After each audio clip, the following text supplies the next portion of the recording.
ओम नमः शिवाय। मित्रों, शनि की साढ़े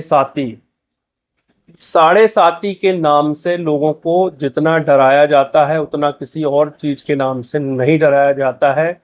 एक तरह से ये ऐसे एस्ट्रोलॉजर जो केवल अपना काम निकालना जानते हैं उनके लिए ये हथियार है। शनि की साढ़े साती का डर दिखाकर जातक से जितना चाहो उतना पैसा लूट लो, ये काम बहुत दिनों से किया जा रहा है। तो दोस्तों, ऐसे में जिम्मेदारी बनती है एक सच्चे एस्ट्रोलॉजर की, एक सच्चे ज्योतिषी की, जो ज्योतिष के माध्यम से दूसरों के जीवन में सकारात्मक परिवर्तन लाना चाहता है, जो ज्योतिष के सकारात्मक पक्षों को समाज के सामने रखना चाहता है, जो ज्योतिष को घर घर पहुंचाना चाहता है ताकि लोगों का जीवन ज्योतिष के माध्यम से और अच्छा बन सके। तो ऐसे में जिम्मेदारी होती है कि शनि की साढ़े साती के बारे में फैलाए गए भ्रमों से आपको अवगत कराया जाए। इस वीडियो में हम वही काम करने वाले हैं। दोस्तों, सबसे पहले तो ये समझ लें कि शनि की साढ़े साती का कनेक्शन सीधे सीधे कैम द्रुम योग से है। मैं आपको उदाहरण देकर कुंडली में समझाता हूं कि कैम द्रुम योग क्या होता है, फिर कैसे शनि की साढ़े साती काम करती है। सबसे पहले ये देखिए कि आपकी कुंडली में चंद्रमा कहां पर बैठे हुए हैं। किसी भी भाव में, किसी भी राशि में चंद्रमा हो सकते हैं। यदि चंद्रमा के साथ कोई भी ग्रह नहीं बैठा है, ध्यान रखिएगा, यदि चंद्रमा जिस भाव में, जिस राशि में बैठे हुए हैं, वहां पर चंद्रमा के साथ बाकी 8 ग्रहों में से कोई भी ग्रह चंद्रमा के साथ नहीं बैठा हुआ है, यानी चंद्रमा बिल्कुल अकेले बैठे हुए हैं, और इसी के साथ साथ चंद्रमा जहां बैठे हैं उसके आगे वाले घर में और पीछे वाले घर में भी कोई ग्रह नहीं बैठा हुआ है, तो ऐसी स्थिति में ये एक दोष हो जाता है। ये दोष होता है कैम द्रुम योग। इसको, ये हालांकि दोष है लेकिन नाम इसको कैम द्रुम योग कहा गया है। योग का अर्थ होता है जुड़ाव, यानी किसी भी कुंडली में किसी भी चीजों का जुड़ाव, किसी भी रूल्स का जुड़ाव को हम योग कह देते हैं। तो कैम द्रुम योग को अच्छा नहीं माना जाता, वास्तव में इसको कैम द्रुम दोष बोलना चाहिए। तो चंद्रमा के साथ कोई भी ग्रह ना बैठा हो, चंद्रमा जहां बैठे हैं उससे आगे वाले घर में कोई ग्रह ना हो और पीछे वाले घर में भी कोई ग्रह ना हो, तो ऐसी स्थिति में ये कैम द्रुम योग होता है। अब दोस्तों, शनि की साढ़े साती इसी कुंडली में लग सकती है जिसमें कैम द्रुम दोष है। बाकी किसी भी कुंडली में शनिदेव की साढ़े साती नहीं लगेगी। मैं ये नहीं कह रहा हूं कि शनिदेव प्रॉब्लमेटिक नहीं होंगे। शनि और चंद्र आपस में अति शत्रु माने गए हैं। इसका रीजन है कि लोहे को जंग लगाता है तो कौन लगाता है? वो पानी लगाता है। तो इसलिए शनि और चंद्रमा की अति शत्रुता है। तो ये कहीं ना कहीं नेगेटिव कॉम्बिनेशन है, एक नकारात्मक युति है। इसके दुष्प्रभाव भी होते हैं। वो दुष्प्रभाव क्या हो सकते हैं? चंद्रमा लिक्विड कैश का कारक है, तो आर्थिक समस्याएं हो सकती हैं, खर्चे बढ़ सकते हैं, आपके घर में शीलन आ सकती है, आपको पैसों के लिए बार बार बहुत ज्यादा परेशानी हो सकती है, पैसा आपके जीवन में बहुत रुक रुक के आ सकता है, आपके घर में पानी से संबंधित समस्याएं हो सकती हैं, आपकी माता बीमार रह सकती हैं, माता को कोई लंबी बीमारी हो सकती है। ऐसी बहुत सारी चीजें शनि और चंद्रमा की युति में होती हैं। तो मैं ये नहीं कह रहा हूं कि कैम द्रुम योग कुंडली में ना हो और शनिदेव जब चंद्रमा पर गोचर करेंगे तो समस्याएं नहीं होंगी। समस्याएं हो सकती हैं और इस युति के अच्छे प्रभाव भी मिल सकते हैं। हमेशा ध्यान रखिएगा कि युतियों का या कुंडली में जो भी स्थिति बनी हुई है उन सब का अध्ययन करने के साथ साथ आपको ये अध्ययन भी करना जरूरी है कि जातक कौन से कर्म कर रहा है, यानी किस प्रोफेशन में है। यदि चंद्रमा से संबंधित काम किसी जातक का है तो उसको यही युति, चंद्रमा और शनि की युति, बहुत ज्यादा फायदा देने वाली होगी।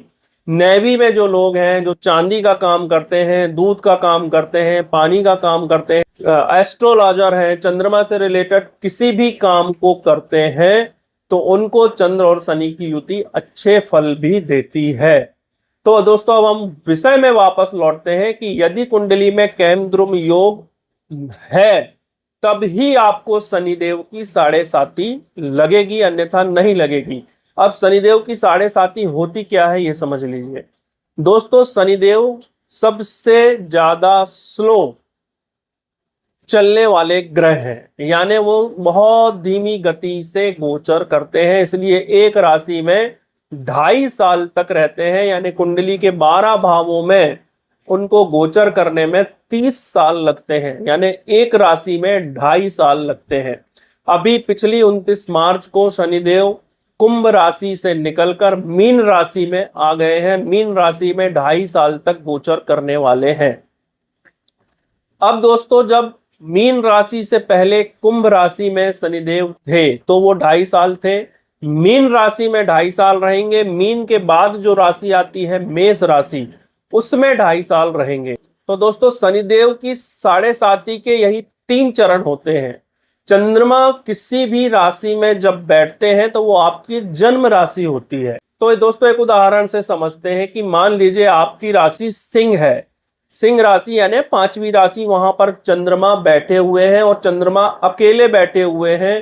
कर्क राशि में भी कोई ग्रह नहीं है और कन्या राशि में भी कोई ग्रह नहीं है, केमद्रुम दोष बन गया। अब ऐसी स्थिति में जब शनिदेव गोचर करते हुए कर्क राशि में आएंगे तो 2.5 साल वो चंद्रमा के बिल्कुल नजदीक है, यानी चंद्रमा से पिछली राशि में बैठे हुए हैं, तो ये ढैया हो गई, यानी 2.5 साल चंद्रमा पर शनिदेव का दबाव रहेगा। इसके बाद 2.5 साल बाद शनिदेव कर्क राशि से निकल के सिंह राशि में आ जाएंगे जहां पर चंद्रमा बैठे हुए हैं अकेले। तो शनिदेव का गोचर चंद्रमा के ऊपर 2.5 साल रहने वाला है। ये सबसे खराब पीरियड होगा क्योंकि चंद्रमा पर डायरेक्ट शनिदेव का असर हो रहा है। तो ये 2.5 साल पिछले कर्क राशि के और 2.5 साल सिंह राशि में, तो ये हो गए 5 साल। और शनिदेव जब 2.5 साल कन्या राशि में रहेंगे तो भी चंद्रदेव को नुकसान पहुंचाएंगे।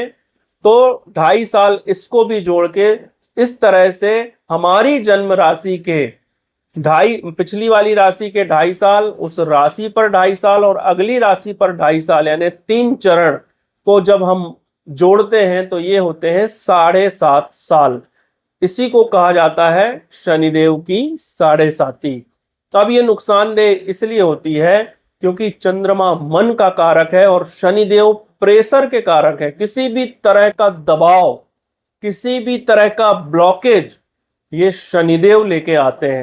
और चूंकि धीमी गति से चलने वाले ग्रह हैं तो बहुत जातक को 2.5 साल, 5 साल या 7.5 साल किसी भी समस्या से जूझना पड़े तो ये एक नर्क के समान जीवन हो सकता है, यह मृत्यु तुल्य कष्ट हो सकता है। दोस्तों शास्त्रों में जो नाम लिखे गए हैं वो थोड़े से डरावने होते हैं, लेकिन इससे घबराने की जरूरत नहीं होती है। शनिदेव की साढ़े साती भी आ गई है तो भी आपको घबराने की जरूरत नहीं है।